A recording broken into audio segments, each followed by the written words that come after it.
you're going to win a tournament, you're going to have to do it in different ways. We've said that. We found different ways to win. You know, today wasn't our best. I thought we came out of the gate fairly strong again, but then defensively we let down the end of the first half. Beginning of the second half, we weren't great. We were forced to call the timeout on the inbounds play. I think we got after our guys a little bit. They responded well.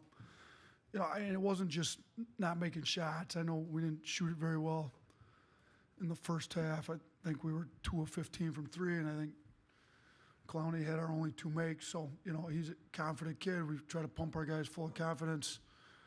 He continues to shoot, even if he's had games where he's gone through a lot of misses. Today he ends up 3 of 6, and I was happy as could be for him. You know, Mark's struggling to shoot a little bit. JQ didn't make any. We're going to pump them full of confidence. We keep telling our guys we're never passing up an open 3. So then in the second half, you know, I think we ended up 6 of 12 from 3.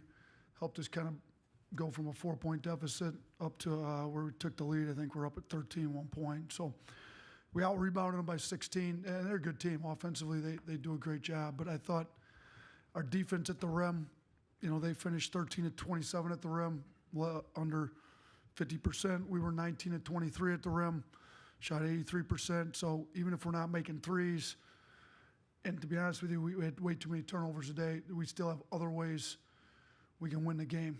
On the glass, finishing at the rim, you know, we did a decent job getting the free throw line there late, but owns the freshman record for scoring. He's got 645 points, broke Colin Sexton's record. Colin Sexton had a pretty good freshman year. He's having a great NBA career. Wasn't happy with our turnovers today, but, you know, yesterday we had 21 assists. Today we had 18, so I think guys are being unselfish. The ball's moving. We're finding guys at the rim. If we could actually made a shot today, you know, we would have had 20, mid-20 assists. So happy with the unselfish play. Got a bunch of really good kids pulling for each other. I thought some guys turned down some shots, even that I'd like for them to take. And then lastly, these SEC championship games don't come often. So, you know, last time we were up here, it was COVID year, limited amount of fans. I just encourage all the Alabama fans, all you Alabama reporters, let's try to get it out. Let's try to pack this place full of Alabama fans. It's not that far of a drive. Tipping off at noon tomorrow. Let's get as many Alabama fans as we can up here to Nashville and support us in the championship tomorrow, because these aren't easy. I mean, they're not easy to make it to. We had 2 tough games to get there, and we're going to have a really tough game, whoever we end up playing tomorrow. So, you know, I don't, you know, if people ask me who do I want to play, I don't think that's a good question, because whoever I want to, doesn't matter. It has zero effect on the game, so we're going to play whoever wins. But we haven't beat A&M since I've been here. We're 0-3 against them, lost to them our last regular season game. They're good, they're tough, they cause problems. We beat Vanderbilt twice, but they're playing their best basketball right now. They're playing really well, and you know, they say it's hard to beat a team 3 times. So either way, it's going to be a tough game, but we're looking forward to it tomorrow. All right, let's take questions for either of the student athletes. Let's start right in the middle on the front row. Brandon, this is for you. You got the 3rd foul pretty early in the second half. What adjustments did you make offensively, and how did you get yourself into a rhythm to finish the game strong? I really feel like my teammates really just built the confidence in me just to be able to take over a game. So I feel like my teammates just kept putting little words in my head just to build my confidence. Raise your hand if you have questions. Let's go to the far left on the front row. Yeah, no, I mean, the last month or so, I think you've been really frustrated on offense. Obviously, the defense has still been good, but how did it feel to kind of go out there and have a great offensive performance today, like we kind of saw earlier in SEC play? I work on it a lot, so when it does fall in game, it just felt good. Raise your hand. Other questions? All right, let's go back to the left on the front row. Yeah, no, for you again. A lot have been said about Kobe Brown. He didn't play last time against you guys. First team All-SEC player. You were all over him all game. I think he played 32 minutes and only had 6 points. You know, what do you kind of think that says about your defensive performance today? I think he's a great player, but as far as defending him, I think it was a 5-man deal. A lot of the things we do incorporate other people on the floor just to defend one player at times, and I think we as a team did a great job on him. All right, let's come to the front row in the center.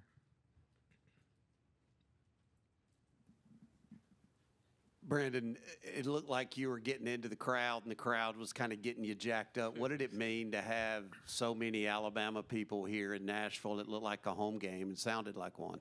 I love it, man. I feel like we have probably the best crowd in the country. I mean, for them to come from Tuscaloosa to Nashville, I feel like that's probably the biggest thing I've seen all year, you know. So I feel like that's the best thing. I feel like they're here for us, here to see us play. So we feed off them, and they give us the energy that we need. We got time for one more question for the student athletes. Let's go to the center aisle on the end. Just for Brandon, Coach mentioned it in his opening, you passed Colin Sexton as the leading scorer as a freshman. Just what does that mean to you? I know you're a humble guy, but. I mean, it's a great accomplishment, but without my team, I wouldn't have done it without them. Just them building my confidence, like I said. I mean, just them being here for me just really build my confidence to, you know, break records like that. So that's the biggest thing. All right, we'll excuse the student athletes. You can return to the locker room. And we'll continue on with questions for Coach. Let's go ahead and start right on the end of the front row. Yeah, Nate, you talked about how good they are offensively. I think number 7 in offensive efficiency. What were some of the points of emphasis for your defense in this game, and what do you think the team listened to well that you suggested?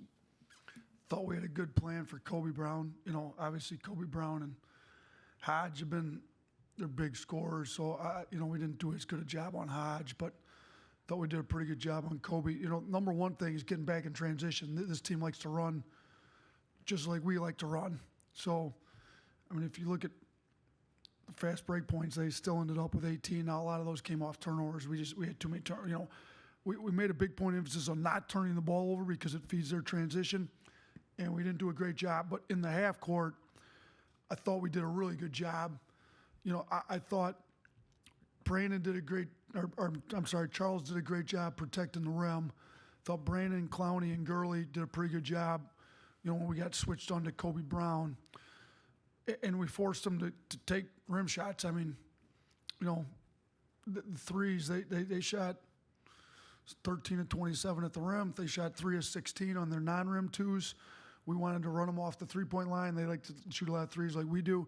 Still feel like they got too many up, but, you know, they ended up 7 of 25. But I felt like defensively we were able to influence their shoots, and I thought we did a pretty good job of that. So, you know, field goal percentage, defense, ours has been pretty good. It was pretty good on the game. They only shot 33% from the field, so I thought we did a good job of that. All right, let's keep the microphone right here on the front row. Go ahead.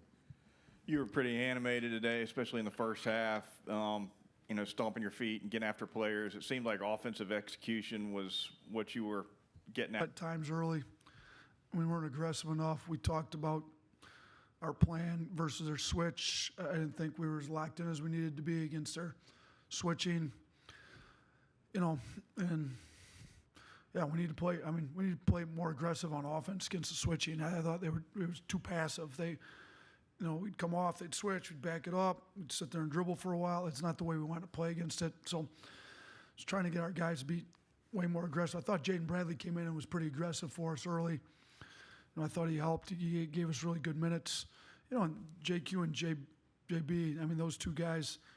It's good that, you know, when one maybe struggles a little bit, the other one's better. And JQ, I thought, had a really good second half with his assists. He didn't score well today, but he ended up with 7 assists and only 1 turnover. So, you know, he did play well, just didn't score it as well as we liked, but I thought Jaden did a good job coming in, being aggressive against some of the switching. Okay, let's come to the front row. Red shirt. Coach, 2-part question about a couple of guys. I thought Noah Gurley made maybe the biggest shot of the game, the 3 to extend the lead back out to 9, and he had 5 big points off the bench. And then also Sears, I know he hasn't been shooting it from 3 as well, but he manufactured 9 points. Yeah, Gurley is now 4 of 5 in the tournament from 3, which is huge. All the work that he's put in, even when he wasn't playing a ton, he just kept working. It's paying off, and we needed it. So what that 3 hit, what did that put it from what to what? Do you remember? I believe it was 9. It went from 9 to 12? It went from 6 to 9? That was big because they cut that thing. Was it 6 was the lowest they cut it once we built it to 10? I mean, it seemed like it was getting too close for comfort, and he stretched that thing out a little bit. I thought he played great on defense. He gave us, he almost played 20 minutes tonight. So really happy for Noah. His character and attitude, his leadership. I went up and grabbed him. I said, look, man, your leadership's been great all year. We need you to lead on the floor. Your leadership in the timeout's been good. We need you to do some stuff on the floor, get a big rebound, make a tough play. So he did that. Sears, there's no way he goes cold from three games in a row, I hope. He's shot it well for us all year. What was he, 1 for 8 yesterday, I think? So he's 2 for 17 in the tournament. He's way too good a shooter. I thought his 3 hit was timely, though. He went to the free throw line. He didn't let the fact that he wasn't making threes mess with his head at the free throw line. He was 4-4 at the line, and he was still able to get downhill, and finish at the one finish he had at the rim in the first half. So he's a tough kid. He was good for us on defense.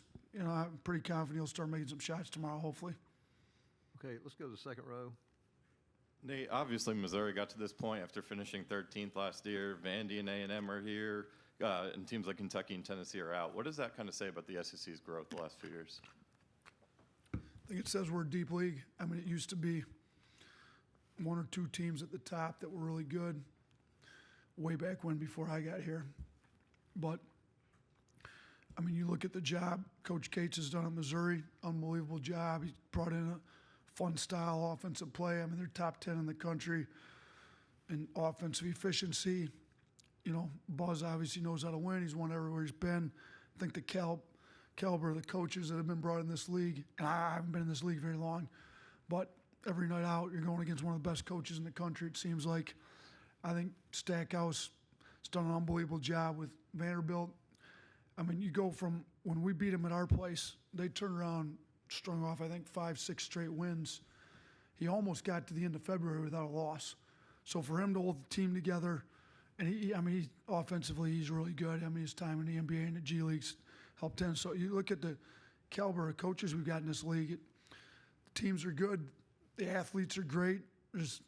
I don't know for sure, but it seems to me like there's as many pros out of this league as there is any other league in the country. We got some of the best athletes in the country to go along with some of the best coaching. Well, you're going to have pretty good teams when that happens. So hopefully we can translate that into some NCAA tournament wins and get a few teams making some deep runs here in March.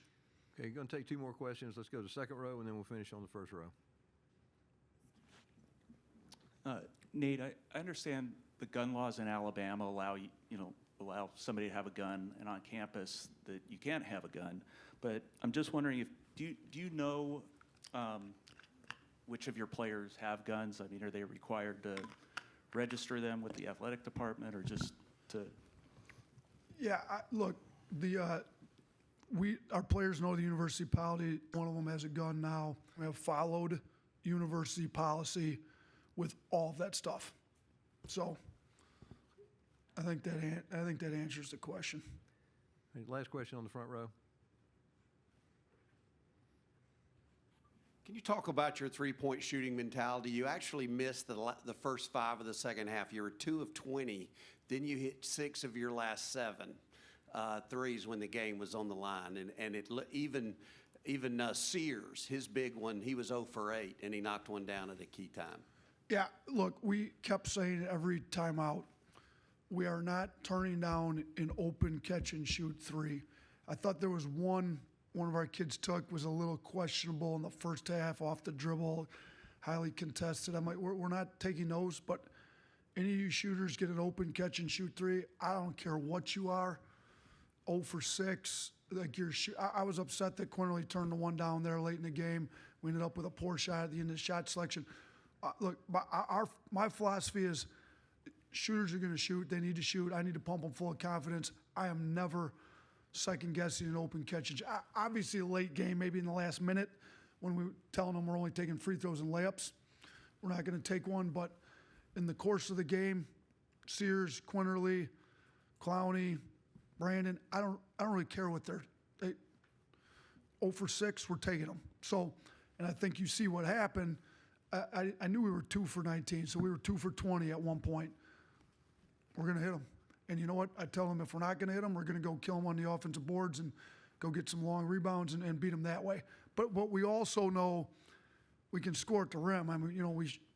made 19 field goals at the rim. So I think the fact that everyone knows we're capable of exploding from three, you still keep the defense spread out, able to get downhill the rim, score 38 points right at the rim. That was big for us tonight too.